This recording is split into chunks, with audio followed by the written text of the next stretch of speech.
Moving on, one of the darker chapters in the history of the Catholic Church involves the actions, or perhaps more accurately, the inaction of the Vatican during the Holocaust.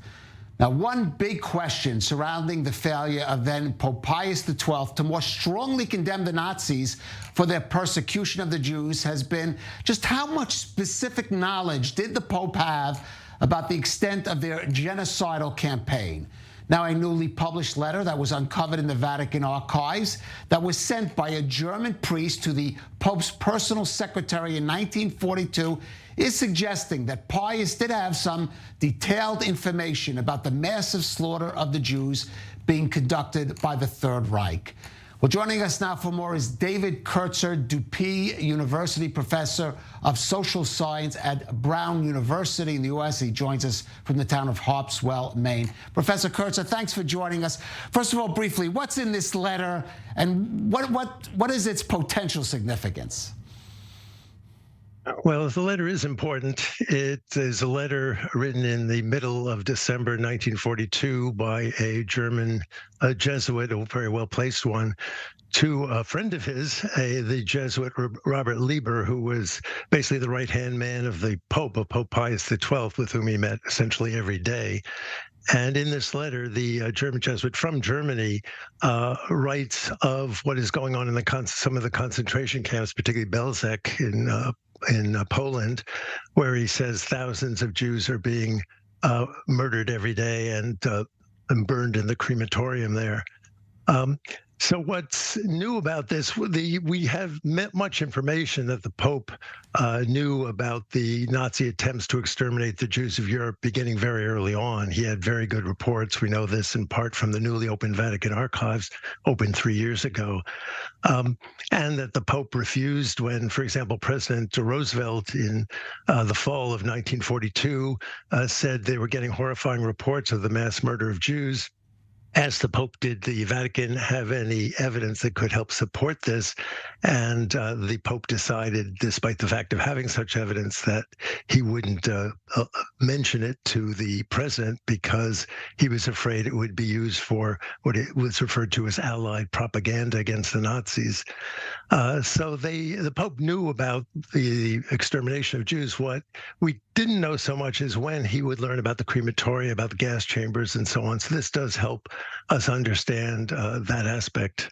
Right. Now, we should take note that if certainly individual Catholic priests and other Catholic officials, some Catholic institutions in occupied Europe did take action, even sometimes at great risk, to help Jews, hide Jews, assist them from escaping the Nazis. But really, we're looking at Pope Pius, why he didn't speak out more strongly against what was happening.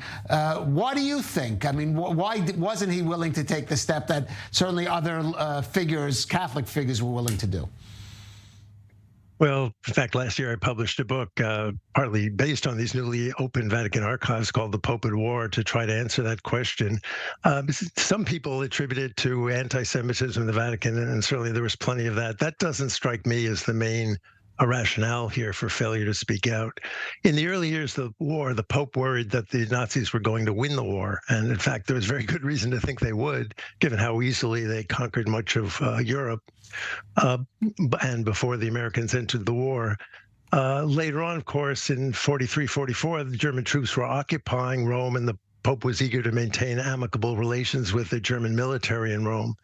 At the end of the war, the Pope was worried about the implications of a total defeat of the Germans in terms of the communists taking over Europe. And he was also worried about being blamed by German Catholics for their defeat if he came out against them. So there were multiple reasons there, both kind of fear of implications for the church if he was seen as being against the Nazis and against the Axis powers. But he was also an Italian, and as head of the Italian church, the Italian church hierarchy had urged all good Catholics to support the Axis War when Mussolini in 1940 announced the Italian participation in the war. So there were all these factors going on. Briefly, do you think this kind of evidence would change, certainly within the church hierarchy, its views about Pope Pius, who was canonized, achieved the Catholic sainthood? No, actually, his sainthood has been held up. He's declared venerable. He's declared venerable, which is the one step, before the final two steps towards sainthood. This was by Pope Benedict not that long ago. But there have been efforts to make him declared a saint. I mean, he's a big hero of the right wing of the church because he was the last pope before the Second Vatican Council, which from the right wing of the church is where the church went wrong, where, among other things, they announced the end of their centuries-long demonization of Jews. So this is it remains a kind of battle within the church, in part between the right wing and the more progressive or liberal part of the church. All right. Well, at the very least, this letter and this kind of information, and I guess more that needs to come out still from the Vatican archives, perhaps, will just at least sort of help clarify and set the historical record straight for future generations to make their own judgments. Professor David Kurtzer, thank you for joining us on I-24 News. And if you want more great content like that from I-24 News, just hit the subscribe button. It's as easy as that.